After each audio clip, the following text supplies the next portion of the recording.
Good morning sir. বসে থাক, দাঁড়ানোর কোনো দরকার নেই, খুব জোরে বৃষ্টি হচ্ছে।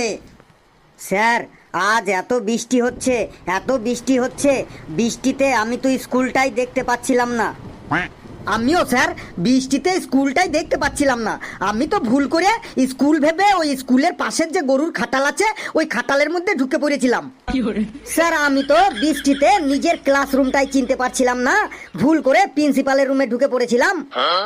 লেবু, এত বৃষ্টিতে তোর কোনো অসুবিধা হয়নি?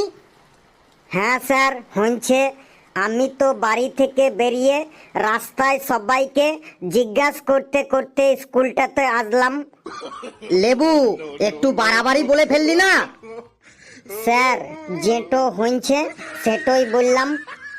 স্যার আমি আমার অসুবিধার কথা বলবো? না থাক, আর কাউকে অসুবিধার কথা বলতে হবে